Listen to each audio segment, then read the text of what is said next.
Satisfied, you good, checked up the sand. The other bike's Okay, well, what I, A gente testa hoje if you could just describe your job and what you're doing and how long you've been here. Okay. checked up A soort diz o que eu sei trabalho. É, meu trabalho é examinar sueiras.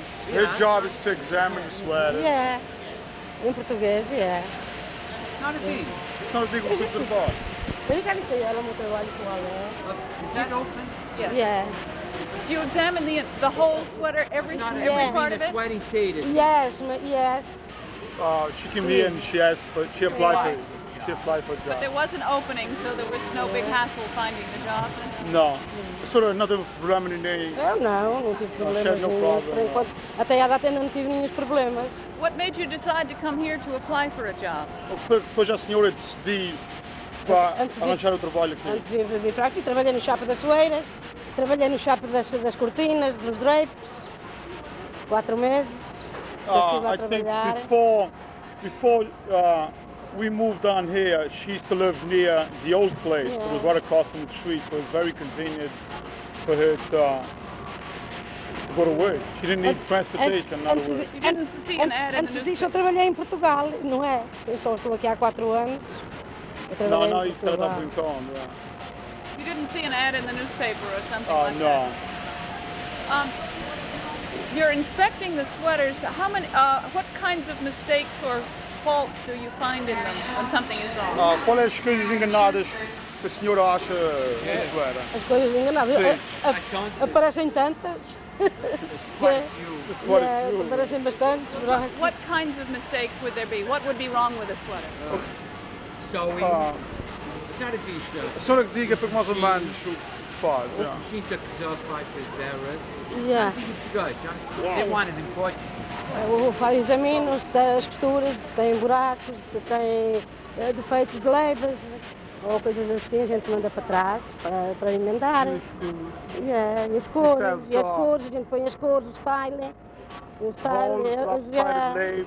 Leibas. Stripes that don't match. So you're pretty fussy. Gated garments. Cheira, a gente faz damas. Gated garments. Yeah. Lopsided label. Yes. Holes. Dirt. Sewing. The wrong sewing. So if It isn't absolutely perfect. It goes to a reject pile. It's supposed to be absolutely perfect, right?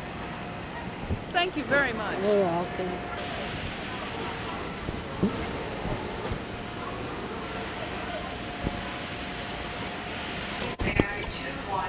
What area to now, Dave? I think we'll go over to Preston next. Yeah.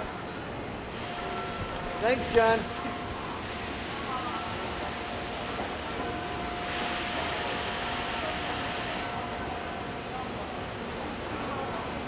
It's only going to the library. It's not. Could you explain what is happening in this department? Well, this is the pressing department, and obviously we press sweaters. Well, they're all the finished sweaters. It's Right. not parts. Once we're done with it, they're being packed. That's it. This is the last step. Right. Ready, we correct all the mistakes that both passes the examines. In other words, if there is a half-inch short, a half-inch wider, we'll have to either stretch it or shrink it. In other words, we'll have to give it the finished touch. But you can in this make department. corrections like that here. Oh yeah, that's basically what it's all about, pressing. I see. We got to make the sweater look as good as possible. But it's not like a regular garment made out of a woven material where there's a lot of pressing along the way. This you don't press till the end? No, until the end. There's no pre-pressing. That's what you're referring to. Yeah. Occasionally we do, but basically we don't. What though we have what they call steaming, which it's an operation when the material comes out of the wash department, they steam to a proper size so it could be cut into shape. Is that what this lady's doing right here? Because she's not pressing.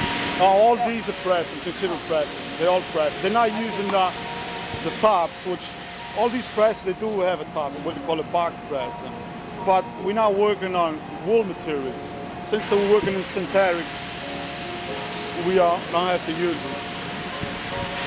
Explain to her about the steam setting, what the steam is doing to the yarn. In other words, it's setting it at a certain size so it'll remain that way. Well, once you lay the sweat on the table, okay, once you have the sweat on the table, you have to give it a shape, you know. Well, is it marked? Is the pressing table marked so that she some knows? of them are marked. They have lines, and each shredder has a different measurements.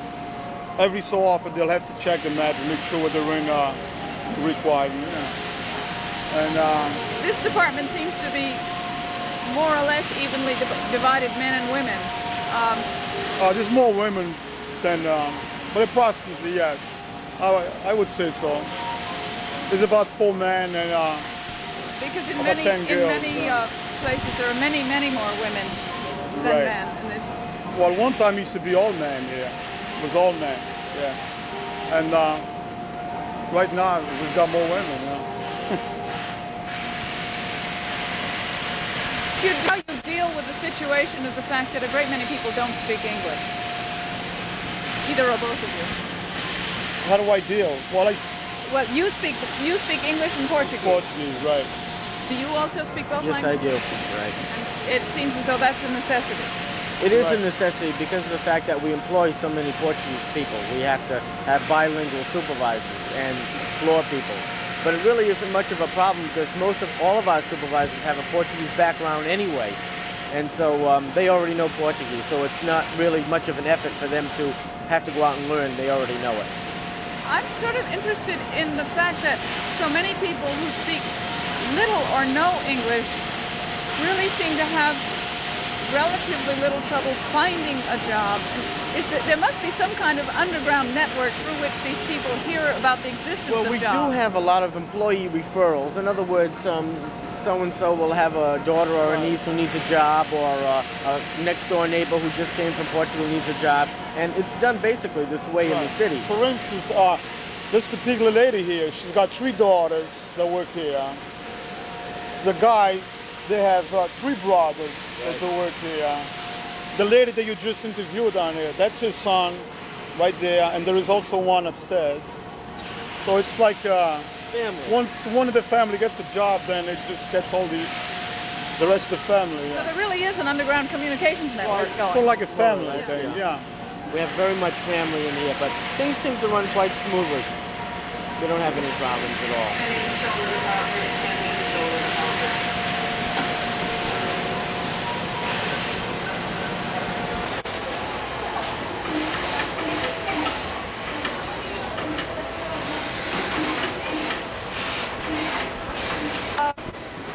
What you're doing, if you could explain what your job is and how long Mas you've had now it. what I'm doing is setting cuffs. Okay, I'm setting the cuffs. And you have to go very slowly so you can shrink it in. Okay? That's what I'm doing. How long have you been working here? It's gonna be 9 years on July 11. I'm sorry? How long? 9 years on July 11. It's gonna be, I'm working here. And I am from St. Michael Azores. Okay? How long have you been living in Fall River? 9 years. So you got the job right away? Yes, I came from the Azores on July 9, and I started working here July 11, 2 days after. How did you find the job so quickly? My cousin was working here, and then she asked Tony for a job. Okay? So they didn't even give me a chance to breathe American hair.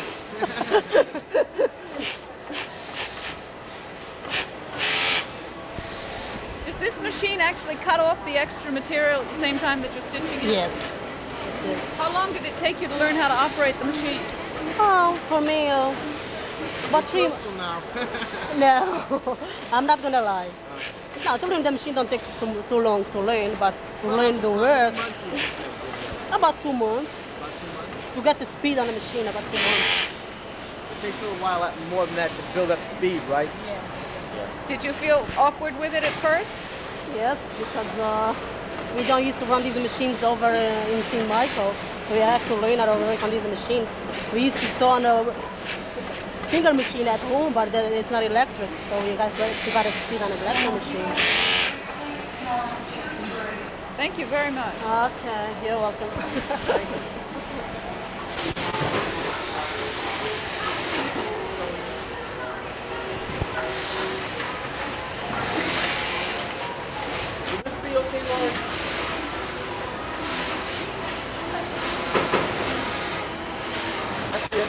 quote.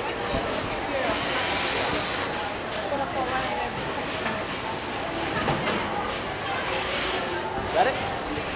Okay. Okay, ask her the question again. Yeah. Could you explain how the bin of material arrives at the right sewing machine when it comes down the conveyor? Oh, there's a control board down there that the boy pushes the button and it comes down to that girl. We designate what work she's going on first. So then the bar goes out. No, he pushes the button and then the bar will open and it'll fall on their bench. You are a supervisor of this area? Well, I'm quality control just now. Would you describe a little bit what that's like? Oh, well, to see that the work is done right, and I teach them, adjust their machines. Do you have to be sort of everywhere at once? No, whoever needs help, that's where I go, and I try to check them all twice a day or so. How long have you been here? Oh, 36 years. How did you get the job 36 years ago? Oh, well, I came in when the company started. We only had maybe about 12 girls. And so they asked me if I could come and help them out to get started, and that's how I started. What are the different jobs that you've worked at in that time? Oh, I've done practically every job in here now. Which is why you're good for quality control, because you know the whole thing. I know the whole sweater from beginning to the end. How long does it take to really learn that thoroughly?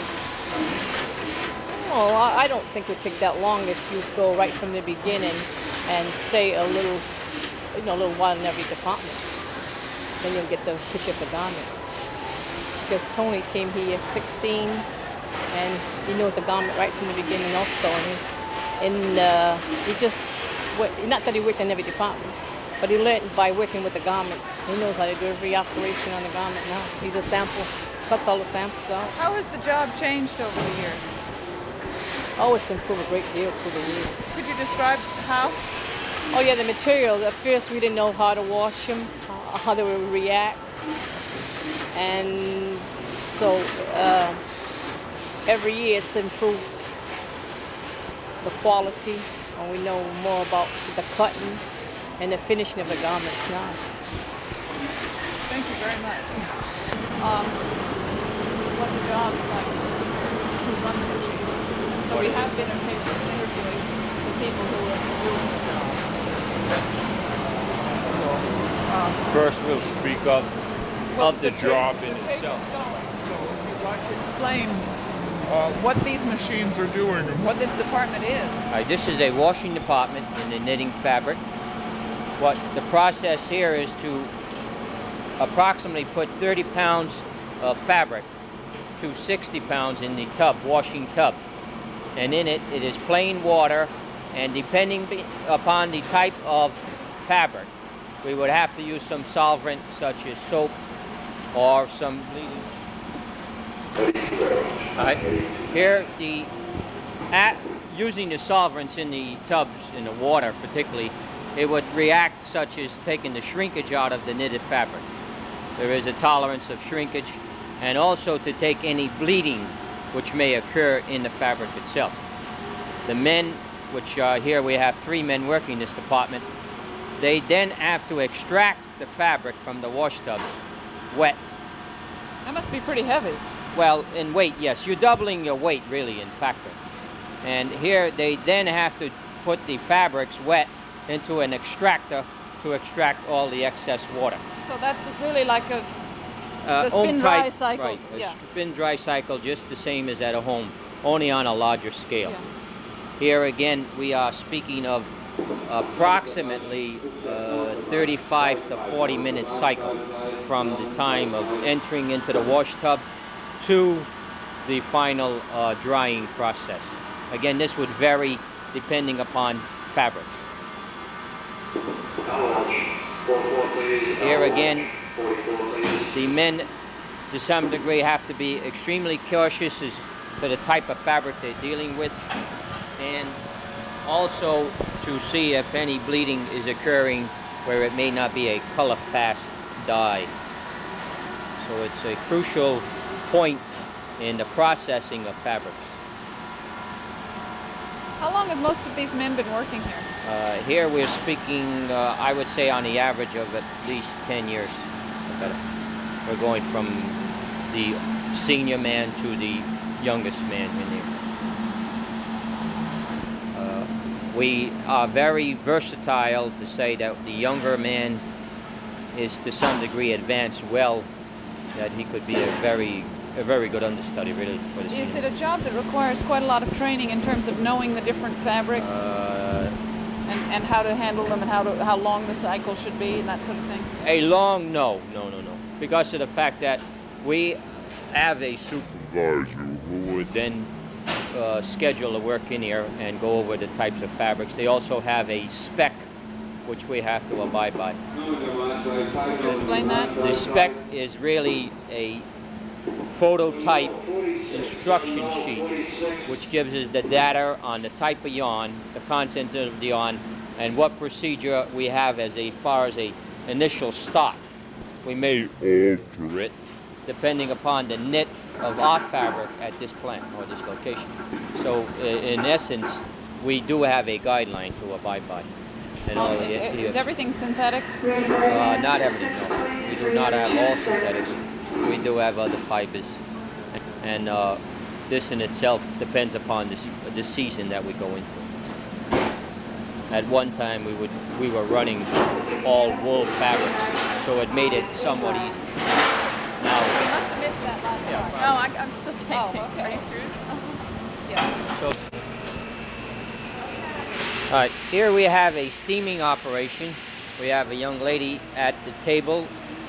The problem here is that she has to take what we call a line of fabric and steam it, which is reacting somewhat of a home type hand pressing. And this here takes out the wrinkles of the fabric and somewhat takes out all the distortion. And here we then can use that same line to then shape it, which we will see from this operation. It goes to shaping, cutting. Would that be sort of like shrinking to size almost? No, it has no shrinking at all. What it does is really take the fabric out to its proper length or width. So it's really a measuring type of device. And here it's on a steel rod type opening. She can adjust, it's adjustable to whatever width we would want. And she then has to press her steam and using a cooling reaction so as we get the proper fabric width and length. Here we have young men and women working this operation.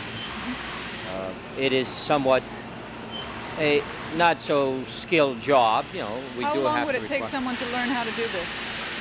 Here again, we have trained a person really within 2 weeks training time. However, the most knowledgeable problem here would be that the individual understands how and to get proper width as far as each line. Is there a ticket that comes with the bundle that Yes, explains what the size is? Every bundle of work comes through with identity in it, work tickets on it. It would indicate the style, the size, and whatever information is required on it. So that the worker is not really working in the blind. They do have that information at their fingertips. Mm-hmm. So again... And this is all piecework, so they take a stub off of the ticket for each bundle? Yes. Majority of our work today is all piecework, geared to piecework, incentiveless. And we find most people today are accepting this as a going thing. Particularly in this plant, I would go back 5 years, we did not have as much piecework incentiveness as we have today.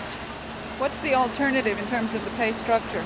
There is quite a difference, really. Would it be it would be just straight hourly if it were not piecework? No, hourly plus. You're getting an hourly plus rate. I mean, before it was piecework, it was just straight just an hourly standard, right? This in itself affords a person who is somewhat more vigorous, ambitious, to be able to make much more money. He or she would not be restricted by someone who would not have that sort of motivation. So this way here we find that the individual does have the greater opportunity to earn more dollars rather than being restricted because of an annual or a quarterly increase. Here we're watching a slicing operation, whereas the fabric comes to the operator in a line. We call a line 3 or 4 panels width. You know, the material is knitted in several panels. Yes, and that they're it's all divided attached. into a certain width of each panel. Here, the object of the slicer is to follow it with an electric scissor-matic machine, which somewhat is an automatic scissors. She then has to go in the needle line, divided needle line of each panel.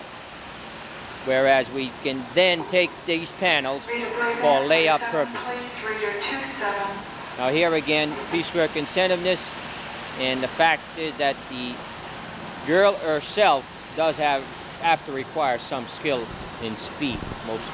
Now this would be a sleeve, for instance, right? That is a sleeve panel, correct. You have variances in body panels and sleeve panels. When the material comes off the knitting machine with these lines in it that she then slices, what keeps it from raveling after she has sliced it? Only because of the fact that we call it in the stitch formation. If it was a needle formation, which stitches are running this way and needles are running downward. Now she goes across it, so that only leaves a little fringe. Your needle tightens or holds in it from unraveling. Now if we were cutting on a stitch formation line, then the unraveling occurs on your stitch formation. I could snap this. There is your This line here? right. See, this is your line that you're looking at. Right here is your slice line. Now here is your stitch formation, which you can unravel. You could unravel it right down to the stock. But it doesn't ravel No, lengthwise, only needle-wise it would not. So that the dividing needle line or slicing line permits us just to have a fringe. It will not unravel.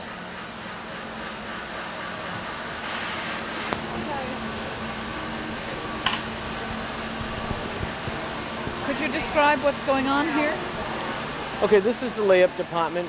Now you saw the knit fabric coming from slicing.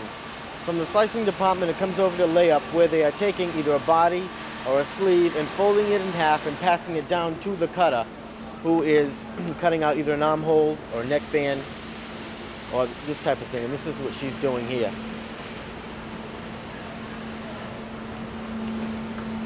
Here, we're looking at an cutting operation. All right, here is what we call a bandsaw being used for cutting or shaping purposes. The operator here has to be extremely cautious due to the fact that exposing herself to the blade, which could vary from 1 inch height to 10 or 12 inches high. She shapes the garment into whatever style or whatever manner we would want. She has a template to use as a guide, and also a pair of shears is being used in this operation. Now you're speaking of a girl. Right. She has to depend upon a hand scissors to finalize her shaping in some styles. Others do not require any hand cutting at all. What is different about the style that requires the hand cutting as opposed to using the bandsaw? It would be design of fabric. The plain styles require no hands. Was it because it's across the grain of the material that it has to be cut by hand? Yes, you would have a rib type fabric. You'd also have a cable type fabric, which requires that in order to, shall we say, have a ideal front cut or a neck cutout to be what we call match design, would require her having the scissors. You can be more meticulous with the scissors? Much more meticulous with the scissors. The bandsaw does have much versatility to it, but insofar as our styling, as we would want it finished, then we do have to get involved with a hand scissors. Does the operator have to know the different styles very well to be able to? Oh yes, all operators do have to be explained thoroughly the style that they are going to cut. You can't just use the template and go. Definitely not. No. Everything is explained as to where the particulars are insofar as their shaping, where the criteria is insofar as that style. Again, we are speaking with people that have a number of years in in this particular area. Here it does require a good amount of training. This is an operation that you just can't take an individual and say go at it. You know, you have to depend upon time as an element to understand the detail in shaping or cutting, whatever the case may be. This type of cutting. You do have other types of cutting, but we Do you talk ever have of any injuries on the job with this particular? major injury, no. Minor, yes. Looks like a very dangerous machine. No, I say any machine does have some liability to it, but insofar as the individual being properly instructed as to the danger, it's just like driving an automobile. You drive the machine. Once the machine starts driving you, then you are in serious problem. So this would pertain to any machine that is to be a skilled machine such as this, where an exposure of that amount of blade, cutting blade. Does she have a foot pedal or something that operates it? No, that is as a guard on it. Once the guard is affixed to the height that we require her to stay within to shape, then that goes into a locked position. She also has a guard on the blade which prevents her from getting, you know... Yeah, but the blade isn't going constantly. No, the machine... What determines when it goes on? How does she control it? She has a light on the machine. See her light indicator? It's on each machine. But it's running right now, if that's what you're Her asking. machine is Yeah, that running is now. right Yep, now it the is. indicator and light is on. Oh, I see. So she's well aware of the machine being on. But all machines do have that same guard type device, and we are very fortunate not to have had any major accident. I say loss of limbs in particular. That's And of course they are also instructed that they do not have to get their fingers anywhere at the edge of the template and the blade. The template is for that purpose. It not only reacts in the shape of the fabric, but also gives them a guide to stay well aware or away from the blades, the exposure of the blade. So again, how long a training period would be here called for in this I department? would say that no less than a year. No less than a year. What kind of training would be involved? Involved is the matter of being able to handle the machine itself, understanding it fully to the extent of the dangers as well as what it will perform as far as a shape to the garment or fabrics, and also particularly to understand the detail work that a person has to have the quality in shaping. Shaping is a crucial thing. You either make it or break it in this particular area. Because once you cut away, there is no way you can put it back together. You have to accept it. Cut right or wrong.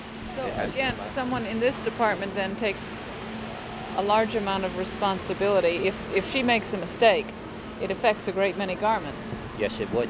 It affects garments as well as dollars. But again, we do have a recourse in here of saying that each individual is responsible for his or her work. So that if it's an occurrence of repertoires from the person, the individual, then we have to take and, you know, take action with that person and having them understand that it's representing dollars. We pay them, the company pays them, but in respect or return, they have to give the company what it's deserving of. So here, the training process here is crucial, and it is a lengthy. Would someone coming into this department for training be maybe coming from another department that requires less skill? Not necessarily. We have had them come from the street, trained them, and they have done well. We have also had immigrants come in, and they are working today and doing remarkably well. So it would go, I would say, according to the individual, really. If he or she is desiring to do that type of work and likes it, can adjust to it, then these are the most important factors. This young lady that we are watching presently is an immigrant, and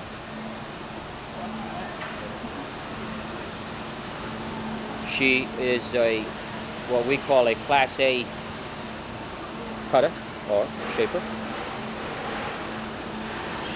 We'd have to say at present she is one of the top-notch individuals in piecework incentiveness and has accepted it extremely well. We would have to ask somebody to stop working.